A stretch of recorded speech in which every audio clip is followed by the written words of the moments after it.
ভিকারুন্নেসা হলো কোনো বাচ্চা গার্জিয়ান যদি স্কুলে ভর্তি করাইতে যায় তাহলে এমপি সাহেবের ফোন ছাড়া তাকে ভর্তি করাইতে পারবে না। যদি অর্থনৈতিক ব্যবস্থা ঠিক হয় তাহলে ব্যাংক পাড়ায় গিয়ে 100 লোক নিয়ে গুন্ডামি করতে পারবে না। তারা এগুলোকে ভয় পায়। এখনো আমাদের সামনে বড় একটি চ্যালেঞ্জ এসেছে। এই চ্যালেঞ্জের দায়িত্বভার আমাদের তরুণ প্রজন্ম, ছাত্র ভাই এবং সমাজকে আমাদের সবাইকে নিতে হবে।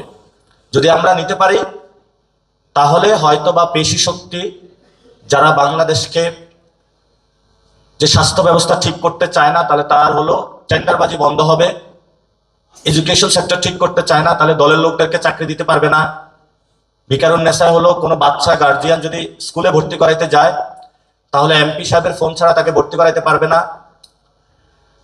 যদি অর্থনৈতিক ব্যবস্থা ঠিক হয় তাহলে ব্যাংক পাড়ায় গিয়ে 100 লোক নিয়ে গুন্ডামি করতে পারবে না।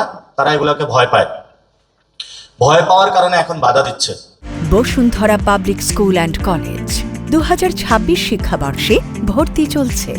আমরা যদি সবাই ঐক্যবদ্ধভাবে, তারেক রহমান দেশে এসে বলেছিলেন ওনার একটি প্ল্যান আছে, এটা তো নিশ্চয়ই ভালো প্ল্যান হবে, খারাপ প্ল্যান তো আর হবে না, যেহেতু উনি শহীদ জিয়াউর রহমানের ছেলে।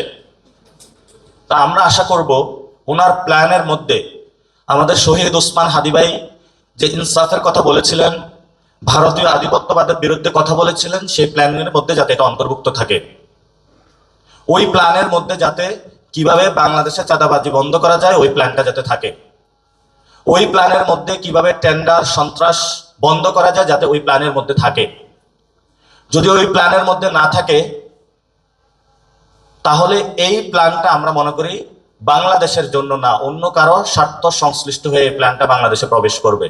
এজন্য আমরা আহ্বান জানাবো বিভিন্ন রাজনৈতিক দল যারা রাষ্ট্র গঠন প্রক্রিয়ায় অংশগ্রহণ করছেন, আপনারা মানুষের দিকে একটু তাকান, দলের স্বার্থ বাদ দিয়ে দেশের স্বার্থের দিকে তাকান।